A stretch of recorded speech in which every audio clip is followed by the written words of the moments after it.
Joining me here is one of my favorite humans I've been fortunate to come across and work with and have him meet my family and call him Uncle Marshall. And he happens to also be the head football coach at Southern University. Yeah. My Hall of Fame friend, Marshall. Yeah. What's up, Coach? What's up, Coach? Coach. How are you, Coach? There you go.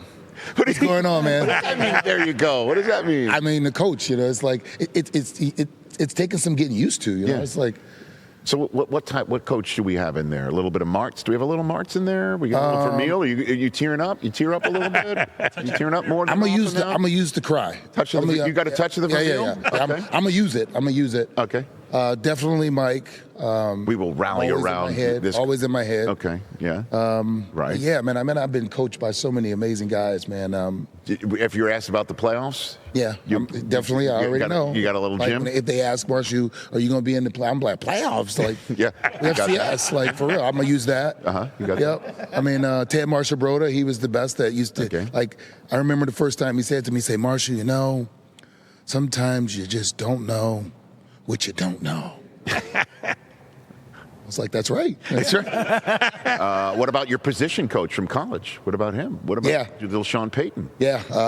What's that? Sean he was more fiery. Right now, he's a little bit more relaxed. Oh. But the fiery Sean, when Bo Nix will do something wrong, or when Drew will do something wrong, how he used to look. Yeah. You got that a lot? Yeah. Oh, I get at you. Huh. So I'm borrowing something from all of them. Yes. And Prime, borrow something from Prime. You're officially, I think you are officially now the first branch of the Deion Sanders coaching tree.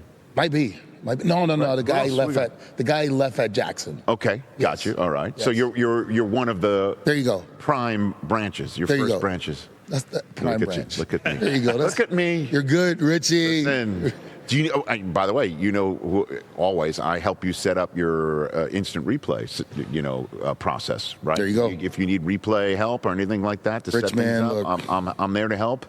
What else? If you want to bring any Judaism to the equation, you got me. I'm your go-to. I'm your go-to. What are you? I'm your member of your tribe. That's what I'm a member. We'll stick with that. We'll stick with that. I'm here for you. What'd you think of Roger Craig going in? You're the perfect guy to ask. Oh, my God, Rich. I'm going to tell you, man, I felt kind of responsible in a sense. I was like, did I not do enough to highlight what he did to get him in sooner? Mm-hmm. Because he was one of the guys that I looked at, how he played, Thurman Thomas, and I was like, how am I going to have an impact on the game? And when Ted Marshall Broda convinced me to see myself as a football player getting touches instead of carries, that's when my game evolved, and I became kind of who I was. And when we got together in St. Louis, all of it kind of came together. But that was the part that made it all work, that I didn't care if we were throwing the ball because the touches is what mattered. I didn't care about carries. I knew I was never going to rush for 2,000 yards. Right. So the impact was what's different. And Roger Craig was the only one that did 1,000. I was like, I got to do it. That's what I need to be doing. Mm-hmm. And he's finally in. He's in with you. He's in, man. Do you think McCaffrey gets in one day? Yes. Right. No doubt. Don't you think? No doubt. That's all he has to do is just continue to play the game, Rich. Yeah. Right. That's him. Like and what he did this year without all the guys, with a lot of guys banged up, several quarterbacks, he was the consistent component. If you said before the season, that the X number of 49ers are going to go on the injured list. No, you. Right. Let's start with that. All of that. If you said that, here's the number, and you'd be like, oh, well, McCaffrey's going to be one of them, obviously. And he plays all of them and wins comeback player of the year. And he was here in that chair yesterday, and I asked him what it would mean for him, because he's such a team guy, obviously. But that's an individual achievement that you have to soak in for yourself, that you are a comeback player of the year doing what he did this year for that team. Yeah, he was the heartbeat. He was the constant. And I just like his availability, Rich. Like, the kid plays hard every time he's out on the field. Right. And what about what does he do that reminds you of you a little bit? Everything. Like literally, hold on, wait. The same way I reached out to Emmett, the same way I reached out to Thurman, like he'll reach out. He's not like he'll call me and say, yeah. He'll call and ask, hey, what'd you do with this? How'd you handle this? On and off the field, how did you take care of your body? How'd you get through after long seasons? Like how'd you bounce back from? And I think his, being around the game, obviously because of his lineage and his upbringing around the game, but he's not afraid to ask the questions, man. Like I love how he carries himself too. Yeah, me too. And he does remind me of you in so many different ways. For the way he showed up at the combine and ran the route trees better than the receivers. That's what we do. He knows everything about everything on the field. That's what we do, Rich. Right. And I think I saw him the other day. I think he dropped Mike on a live interview with Bob Costas and walked off the set too. That's what we do, Rich. Love Bob, man. My guy. We've made up since. You came on NFL Network just, I think, 2 or 3 months after doing that. And it was the first time I was interviewing you. And I was thinking to myself, I better be on my game here with this guy. Yeah. Because I don't want anybody walking off on me. Man. I just can't, I remember that. And Bob, remember, in the space that he was being a journalist. Yeah. He was trying to get some information. Yeah. And I couldn't throw my guys under the bus, man. I just couldn't do it. Because I knew that they were playing as hard as they could. We just weren't as good. And you could end people's career. Like somebody like me saying something about some offensive lineman that's blocking or not blocking, I could end someone's career by doing that. I can't do that. No, you're Marshall Faulk. You're Marshall Faulk. I care, Rich. Yes, you do. What do you think of Super Bowl 60? Break it down. Good game, man. What do you got? Good game. Good game. You think so? Yeah. It'll be a good game. Yeah, this good game. And here's the thing. Okay. In all 3 phases of the game, both teams are well coached. When you think about this might be the first time that you're like, which returner is going to get off? Like they both have returners that's capable of breaking the game open. Like I've never seen, and they're specialists. Like the kickers are good. You're not worried about it. Both punters pin you down. Like they are so well coached that we just get to watch the game, and right now we choose to pontificate on who's going to win as if we know, but we know not who is going to show up and who's not. Well, take a look at the Rams and the Seahawks NFC Championship game. If either of the snaps inside the 5-yard line for the Rams goes their way, we might be seeing a different painted end zone. But that's how those games. All 3 games versus the Seahawks were that kind of game. Right. Like that's how they ended. And when you have 2 guys like McVay and McDonald, and they're going at it, it comes down to the players making the plays. And Seattle, in 2 of those games, they made the plays, Rich. Like they were better. Not just on paper, but they were better on the field as well. Like they made plays. And I guess, the last time these 2 teams faced one another in the Super Bowl, it maybe knocked your Super Bowl down one peg about a play on the 1-yard line. Yeah, I mean, deciding things, you know what I mean? Like that 1 yard, 1 inch makes the difference. So it's what you're saying, spoken like a guy who watched the Super Bowl be right there at the 1-yard line for you in a positive way. Rich, I think it's always more epic when there's a defensive stop than a iconic touchdown. Yes. There's just something about those games when the last play or a major play is a big defensive play. Like that person, if you think about Malcolm Butler and what he did, and that, like, it's so iconic.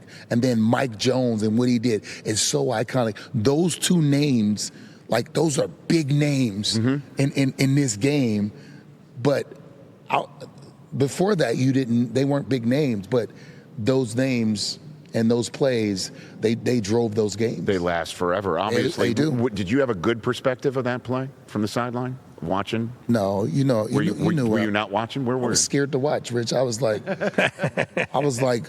on the opposite 30, like with my head down. I didn't even want to look, man, because people don't understand the greatness. Yeah, they don't understand the greatness of Steve McNair. Like, Like when we all say leave it out on the field. Buddy left it all out on the field, man. That drive was epic.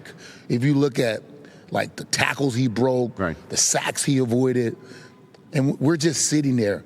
We're the greatest show on turf, and we're like, we want to be out there instead of our defense, but you know, teams win games. So you didn't see the play? No. I looked up and everybody was running on the field, so I ran on the field too. I mean, that only means you. Well, they couldn't win, right? You know, like unless Jeff Fisher, which we know Jeff. Do you think you would have gone for two? That's the question. I was like, that's the only. Like he would be the guy to go for two. I have the best basis of an answer for that question, and unbelievably, the year before, way back when I had hair and I was on ESPN for the first time, Marshall, I was with Leonard Marshall and Jeff Fisher at the boardwalk, the ESPN zone in Disney World, okay, making an appearance. They actually paid me money to say hello to people. You know what I mean? Listen, it was stupid, and I had a blast. And we were watching the Super Bowl between Green Bay and Denver play out. You know, one where they let Denver score at the end so they would have a chance to maybe come back. And as the Packers are driving down the field, I looked at Jeff Fisher and I'm like, would you go for two if you're Mike Holmgren and they score? And he looked at me and he, like I had two heads. Like he was absolutely not. You kick the extra point, you go to overtime. So I'm at a Super Bowl party watching your Super Bowl in New York City the next year, just hanging out. Somebody goes, do you think Jeff Fisher would go for two? I'm like, I think I have the answer to that question. But now he was in that spot. You have no idea what he would do, right? And certainly the way that they were moving the ball. McNair was unstoppable. Yes. He was unreal, that Super Bowl. And with Steve, like if I had Steve, like there's, and here's the thing. We were the better team.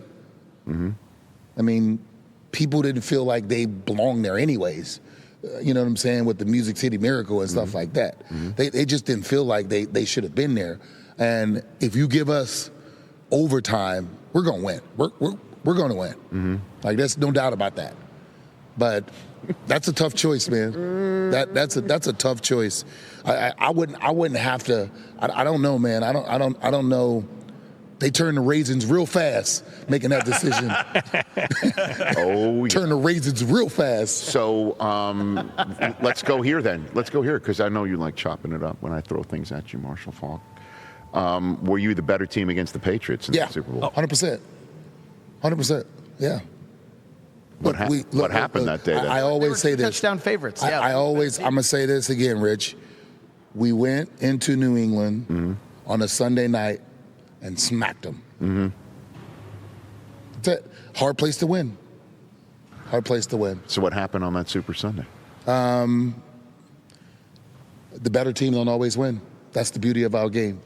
Okay. That's the beauty of our game. What do you think of Belichick now being in the bus gallery with you first shot? Not. Yeah, he's not in I there. mean, eventually he'll get there. You know?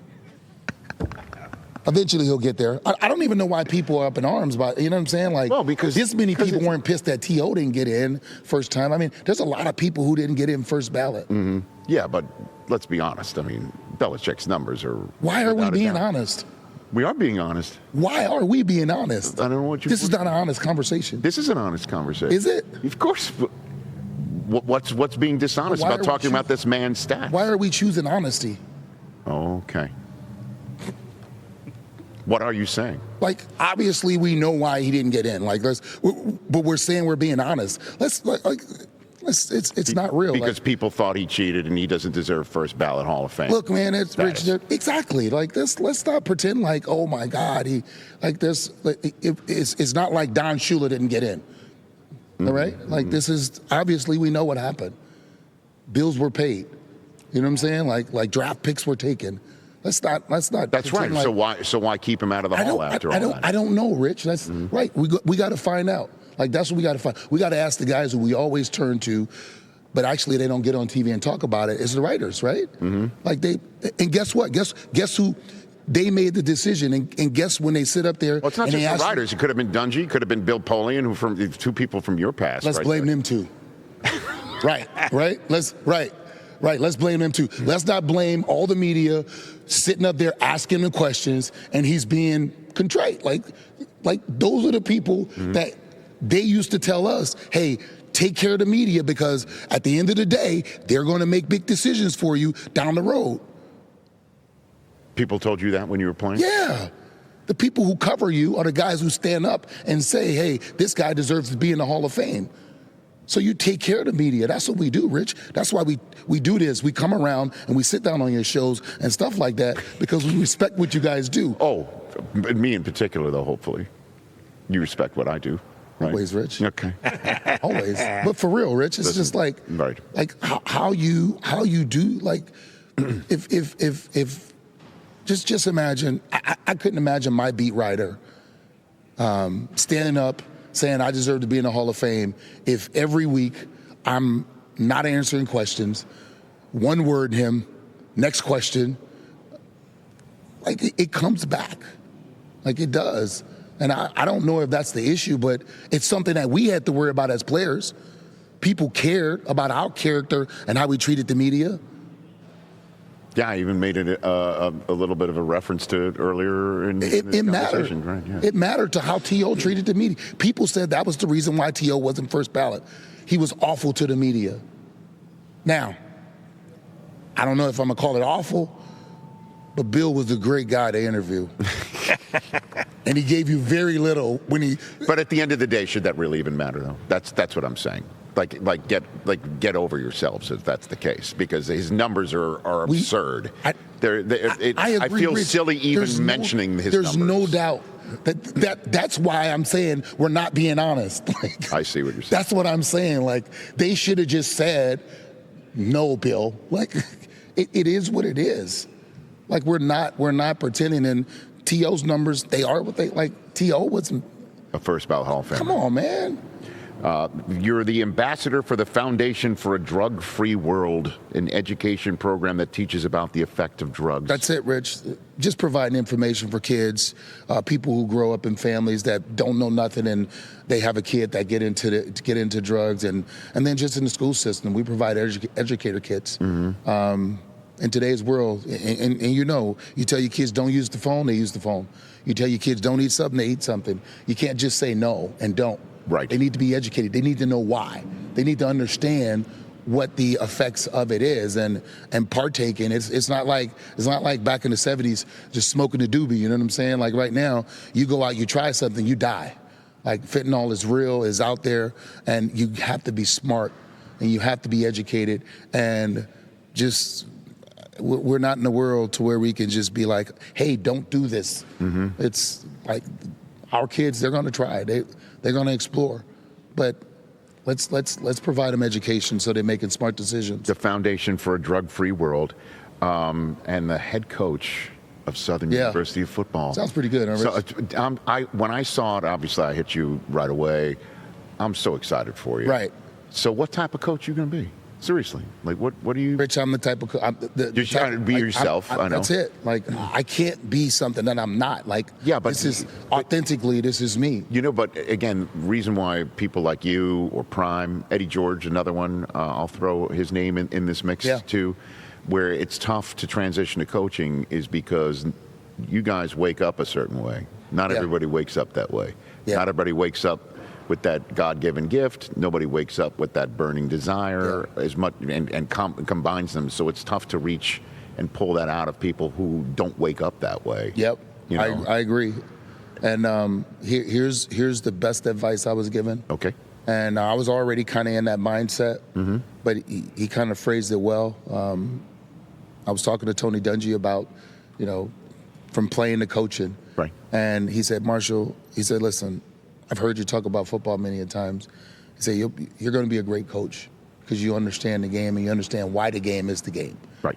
He said, just make sure that you coach the player to his potential and not yours. And I'm like, okay, like that means something. So in essence, how I see the game doesn't matter. Making sure that I understand how the kid sees the game so I can coach him to that is what it is. I watch Prime work with different players and he listens to their perspective. Like I was like, okay, what does it look like? And okay, like this kid doesn't have half the ability. Right. How do you coach him based on what you know? And that's the problem. It's not based on what you know, it's based on what he knows. Right. And how much patience you have to bridge that gap. Yep. And how do you figure that out, though? I mean, by spending time with them. Right, sitting like down. You literally have to ask questions. Right. Because they're not going to tell you what they don't know. Right. You know, it's and having that relationship and making sure your door's open, right, so they can come in and they know that they can trust telling you what they don't know, because you're going to get them there. And are you going to be that guy on game day that peels the paint off the walls? No. Okay. No. No. Okay. Rich, I'm gonna look at them. I have a rule. Mm-hmm. You know, I have a rule. If you break any of the dress codes that we're going to have, and misrepresentation of the team of any sort, or you do something stupid, it's called the stand by me rule. I'm not going to yell at you, but I need you to come stand by me. Stand by me. Okay. Yes. All right. You will see the game from my perspective. The rest of the game. As in watching it. Yes. I see. Okay. So we've got that. You have to take it away. Right. If a player knows he has to play for you guys to win, right, then he has the advantage. Right. And we're not going to be in that space to where we empower a player to go out there knowing that we need him, that he thinks he can do what he want to do. You got a clock management guy. You got all that working. Got everything, man. Okay, you got it working. Got everything. Okay. Got everything. I'm putting a call out to Wirtz. I know he wanted to hold the cables. Okay. I might have an opening. Wirtz, if you're out there, I might have cable guy. Okay. You're all we got. That's the line. That's the story about Chris Wirtz, one of the best producers in the business. He said his coach looked at him one time because everyone got hurt. Oh, was that what's the story? He looked at him, hey, Chris Wirtz, I saw him yesterday. You're all we got. Oh, he saw you too. Yeah. Oh man, love Wirtzy. Oh man, I'm so happy for you. Obviously, whatever I can do or be part of, or rock some gear or whatever, you know. I'll send you some stuff, Rich. Okay. I'll get you some swag. Let's go. When's the first game? September, or is it late August? August. Yep. Okay. 28.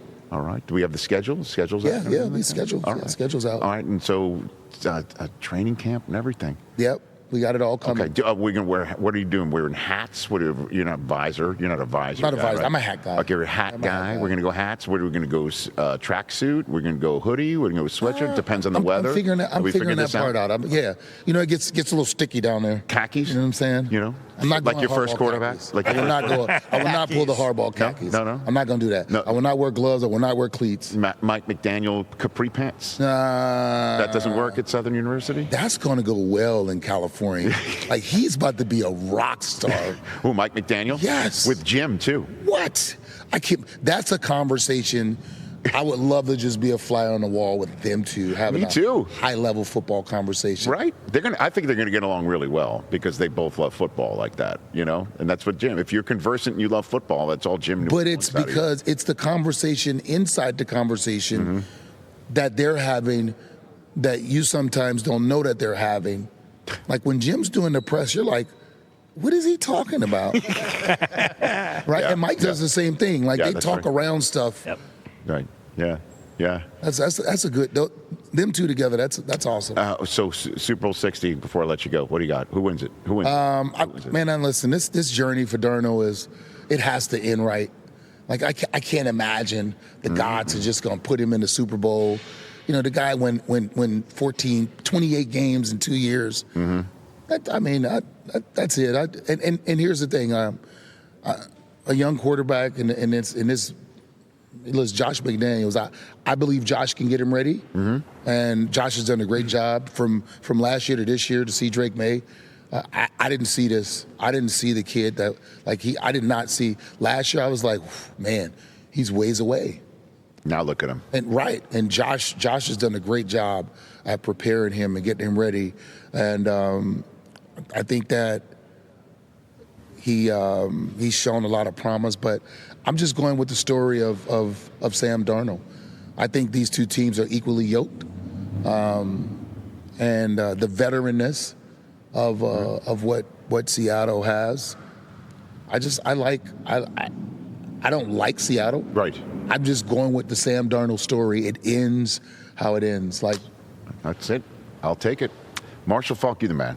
Thanks for coming. Appreciate you, Reach. You Thanks got for it. having me on, man. Good seeing you guys. Yeah. It's been a long time. It has been a long time. You were there when the sign opened up and Del Tufo botched open, I mean, why? unveiling the sign. You've been there. You've been done that. Uncle Marshall here on the Rich Eisen Show, and Coach Marshall Faulk. Yeah, let's go. Southern University football here on the Rich Eisen Show. We're back with more from downtown San Francisco in a moment.